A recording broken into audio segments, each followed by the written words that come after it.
death toll from tragic petrol tanker explosion in Niger State rises to 42, with over 60 others injured. Senate passes Electoral Act Amendment Bill, second reading. ASU suspends 2-week warning strike following negotiations with federal government. On the firing scene, at least 46 killed in major road accident involving multiple vehicles in Uganda. Good evening, this is news at 7 on Western Spring Television. I am Timitope Ajijolaoluwaola. The death toll from the tragic petrol tanker explosion in SR community, Kacha local government area of Niger State, has risen to 42. With over 60 others injured. The incident occurred on Tuesday when the tanker overturned and exploded as residents were reportedly skipping fuel from the fallen vehicle. Grieving residents blamed the poor condition of the Bida-Badegi-Agaye road for the accident, urging both federal and state governments to urgently rehabilitate the highway to prevent further loss of lives. According to a report from the National Emergency Management Agency, the tanker lost control between 11 a.m. and 12 noon due to the deteriorated state of the road, overturned, and exploded shortly after. The explosion claims the lives of 42 people, including 9 males, 24 females, and 9 children. Over 60 others, comprising 20 males, 7 females, and 7 children, suffered varying degrees of burns. Many of the victims were among those attempting to collect fuel from the tanker before it burst into flames.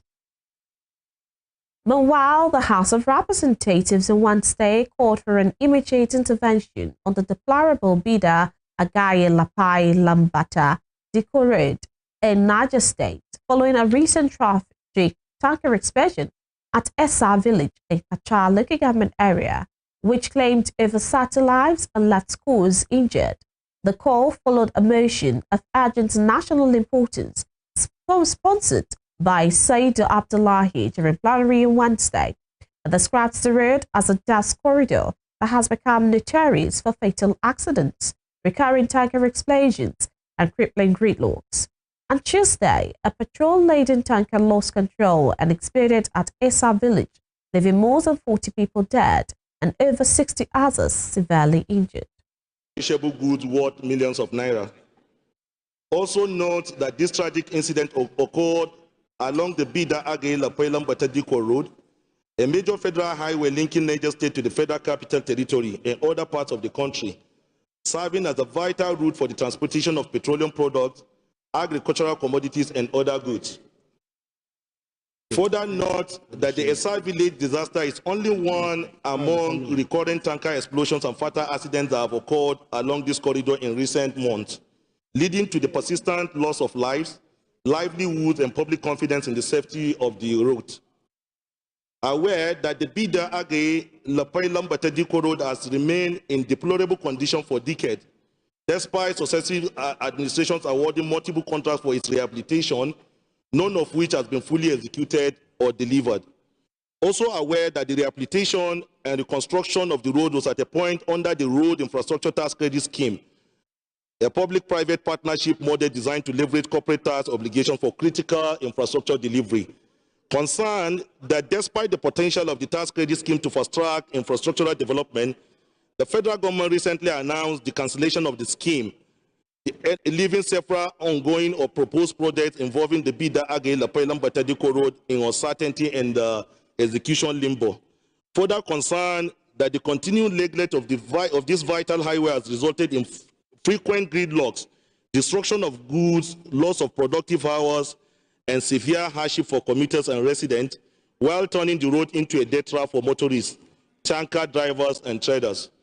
Recognizes that the Bida-Agaye-Lapai-Lambata Diko corridor is not only critical to Niger State, but also to the nation's economic network, connecting agricultural production zones to market and the FCT, thereby demanding immediate federal attention on sustainable interventions. The House therefore resolves to urge the Federal Ministry of Works and Housing and the Federal Road Maintenance Agency to immediately mobilize resources and contractors to commence full rehabilitation expansion and completion of the Bida Agay Lapailam Batediko Road, especially the sections between Bida and Agay. Mandate the Federal Road Safety Corps and relevant agencies to intensify enforcement of safety standards for tanker and heavy-duty operations, ensuring compliance with roadworthiness, loading procedures, and emergency response protocols. Urge national emergency. Staying with a tragic incident, senators from the northern part of the country have commiserated with families of the victims of a tragic tanker explosion in Niger State that reportedly claimed several lives. On Tuesday, the articulated vehicle exploded in the Essa community along the Agay-Bida Road, Kacha local government area of the state. In a statement, the chairman of the NSF, Abdulaziz Yaradua, expressed deep sadness over the devastating incident and prayed for the repose of the departed souls. The NSF also urged the Federal Road Safety Corps to intensify its efforts in ensuring that tankers and other vehicles on the roads are roadworthy and compliant with safety standards to prevent such tragic incidents in the future. The Lagos State Fire and Rescue Service has attributed the inferno that raised the section of the Alaba International Market to a power surge. It, however, said no casualties or injuries were recorded. The agency said it received a distress call at 7:18 p.m. reporting a fire outbreak at 155 Olojo Drive. Opposite tantalizes Alaba International Market in the Ojo local government area of the state. The agency disclosed that the incident involved multiple lock-up shops of varying sizes situated within a two-story building occupying approximately 648 square meters within a larger market premises spanning about 5 hectares. The State Fire and Rescue Service further added that the shops affected were primarily involved in the sale of furniture items and alternative power equipment with a law office. The Alaba Market incident occurred 1 month after at least 10 people were killed in a fire at Afriland Towers, a 6-story commercial complex on Broad Street, Lagos Island.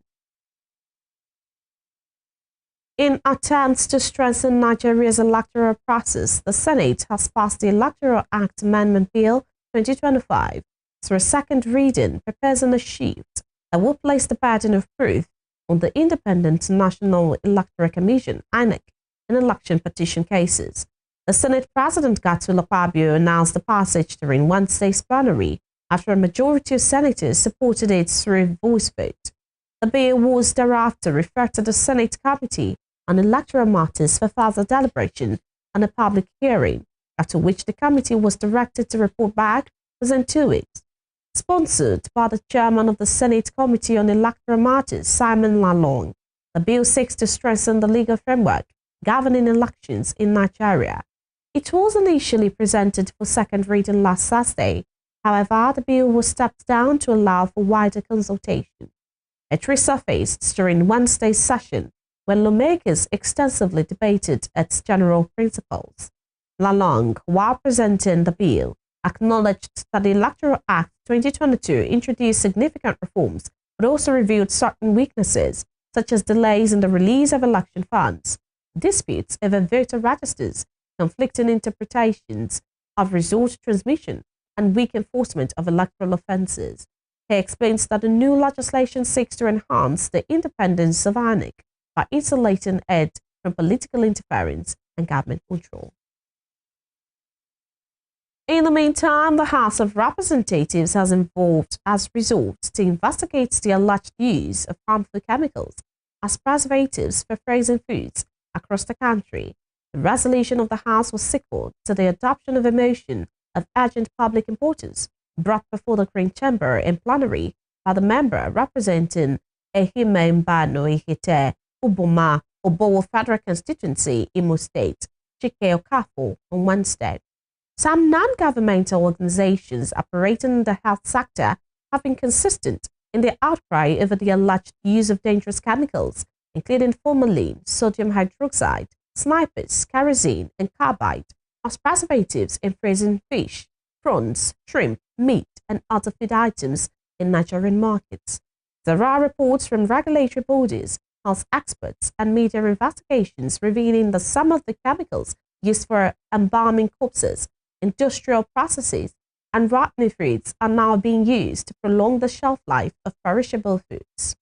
These chemicals pose serious health risks to consumers, including the potential for developmental disorders in children, cancer, organ damage, and other life-threatening health conditions for countless Nigerians, as documented by the Nigerian Medical Association. Drawing his colleagues' attention to the significance of the motion, Okafor expressed concern over the alleged reckless use of dangerous chemicals and the preservation of perishable food items in Nigeria. Nigeria. The House notes the alleged use of harmful chemicals as preservatives for frozen foods and other food items in Nigeria with a view to strengthening food safety regulations in the nation. Also notes that as the representatives of the Nigerian people, it's our duty to ensure that food consumed by citizens is safe, healthy, and free from harmful substances which have caused numerous deaths. Aware of recent reports and allegations on the use of dangerous chemicals such as formalin, sniper, kerosene, and other harmful preservatives in frozen foods and other consumable items. Worried that these chemicals are often used to extend the shelf life of food products which can be harmful for consumption, cancerous, and damage organs. Concerned that alleged use of harmful chemicals in food preservation further exacerbates the challenges as it undermines public trust in the safety of food storage and threatens the health and well-being of millions of Nigerians. Alarmed that Nigeria is already grappling with challenges related to food security, including poor agricultural practices, inadequate storage facilities, and the impact of climate change, thus threatening the health and well-being of millions of Nigerians. Cognizant that the National Agency for Food and Drug Administration and Control, NAFDAC, the Standard Organization of Nigeria, SON, and the Federal Competition and Consumer Protection Commission, saddled with the responsibility of ensuring food safety, have been alleged to exhibit complicity and negligence, thereby suggesting critical gaps in the enforcement of food safety standards. The House is hereby invited to resolve to mandate the committees on nutrition and food security, committees on NAFDAC, committees on healthcare services and safety standards and regulations to investigate the alleged use of harmful chemicals as preservatives in frozen foods in Nigeria and report within 4 weeks for further legislative action. Right, Honorable Speaker, my colleagues. In other news, the Academic Staff Union of Universities, ASUU, has suspended the 2-week warning strike it began on October 13, 2025. The strike, which was set to expire next Monday, was suspended following renewed commitments from the federal government and the National Assembly to address the union's demands. ASUU President Professor Chris Pewuna made the announcement at a press conference in Abuja on Wednesday, citing recent interventions and engagements with the Yayali Ahmed-led committee and the Deputy Senate President as the reasons for suspending the action before its scheduled end. However, the lecturers urged the government to take advantage of the 1-month suspension window to meet their demands, which include the review of the 2009 ASUU Federal Government Agreement, payment of outstanding salaries and earned allowances, and disbursement of the University Revitalization Fund, among others. ASUU also warned that the union would resume the industrial action without prior notice if no concrete steps are taken within the next 1 month. On October 12, ASUU declared a 2-week total and comprehensive strike following the expiration of a 14-day ultimatum issued to the government on September 28. ASUU based its 2-week warning strike on the federal government's failure to address issues concerning staff welfare, infrastructure development, implementation of the 2009 ASUU Federal Government Agreement, and payment of salary arrears. Consequently, NEC resolved to suspend the warning strike to reciprocate the overwhelming support of Nigerians. In addition, NEC resolved that a 1-month window should be given to government to conclude the ongoing negotiations of the 2009 FGN ASU discussions and fully address other outstanding issues. NEC hopes that the government will take advantage of this opportunity to seamlessly resolve all the issues in order to guarantee industrial harmony and ensure stability of our academic calendar, as it has always promised. In summary, NEC meeting resolved that 1, the warning strike is hereby suspended with immediate effect from midnight, Wednesday, the 22nd of October, 2025.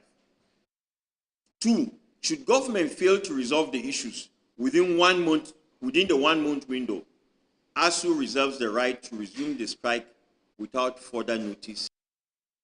The Office of the Accountant General of the Federation has dismissed claims suggesting that October's salaries of federal workers would be delayed due to an ongoing upgrade of the Integrated Personnel and Payroll Information System, IPIS. In a statement signed and released by the Director, Press Office of the Accountant General of the Federation, Bawa Mokwa, on Wednesday, the Office of the Accountant General said the upgrade was part of a planned consolidation of existing payroll systems and would not disrupt salary payments for the month. For clarification, the Office of the Accountant General explained that IPIS previously operated 3 payroll platforms.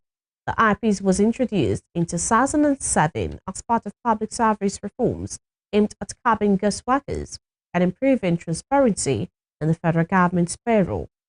The platform, managed by the Office of the Accountant General, has since undergone several upgrades to improve accuracy and integration with other government financial systems. In recent years, the IPS has faced intermittent technical challenges and resistance from some unions, particularly within the university system, but it remains the federal government's central payroll platform for civil servants. Minister of Foreign Affairs Yusuf Tuggar has refuted claims circulating in some Western media outlets alleging a Christian genocide in Nigeria, describing them as gross misrepresentations of the country's complex realities. Speaking at the Reuters Next Gulf Summit in Abu Dhabi on Tuesday, Tuggar said the spread of such claims is one of the major challenges Nigeria currently faces on the global stage. He added that potential investors need to come and see for themselves. The minister's comments came amid a surge in online content and commentary from some United States political figures accusing the federal government of allowing or supporting targeted attacks against Christians. Meanwhile, officials have repeatedly dismissed these accusations despite the image of religious harmony. Nigeria has seen outbreaks of violence driven by a range of factors: ethnic disputes, economic competition, land conflicts, and insurgency. According to Reuters, the minister noted that Nigeria is relatively unaffected by the 15% tariffs imposed by United States President Donald Trump on Nigerian goods, including oil and gas. I would not say that President Trump or America does not care about Africa. I would say that the moment there is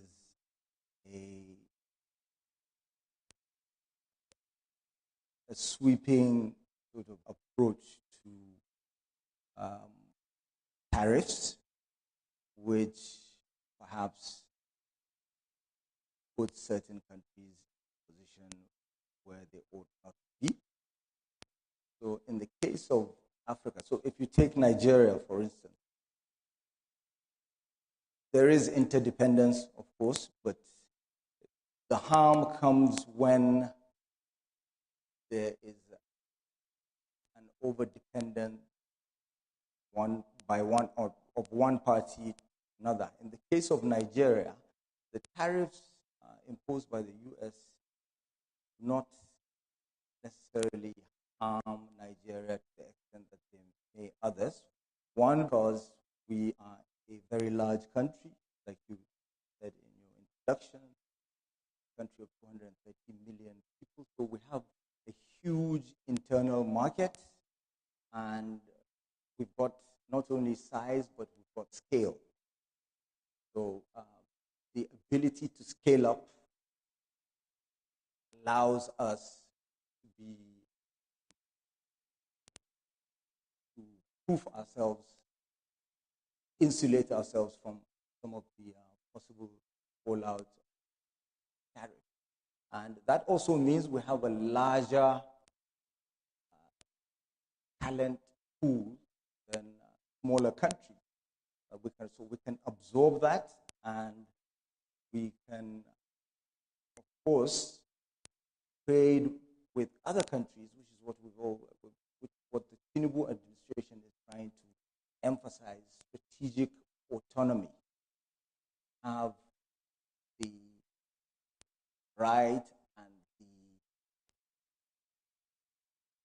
basis to engage with many countries, and our relationships are not based on logical considerations. They're based on interest, beginning with our national interest. So we trade with the US, we trade with China, we trade with Brazil, we trade with India, and our focus is not necessarily on one axis or the other, especially in a multipolar world. The Nigeria Center for Disease Control and Prevention, NCDC, has reported 13 new confirmed cases of Lassa fever within the 40th epidemiological week, covering September 29 to October 5, 2025. In its latest situation report shared on the Commission's official X handle, the NCDC said the new infections were recorded in Ondo and Edo states, two of the hardest hit areas since the beginning of the year. The update shows that the country has now recorded a total of 924 confirmed cases and 172 deaths across 21 states and 106 local government areas in 2025. The case fatality rate currently stands at 18.6%, reflecting an increase from 17.0% recorded in the same period of 2024. According to the data, 117 new suspected cases were reported during the week, bringing the total number of suspected cases for the year to 1,041. The NCDC explains that over 20% of all confirmed cases so far have been reported from Ondo, Bauchi, Edo, Taraba, and Appoint states, which continue to be the epicenters of the outbreak. House authorities also appeal to Nigerians to adopt preventive measures such as maintaining clean environments, avoiding contact with rodents, and storing food properly to reduce the risk of infection. Still to come, President Bola Tinubu approves extension of tenure of the Surveyor General of the Federation, Abdul Ghani Adebomei, by 2 years. We'll bring you more on this when we return. Stay with us.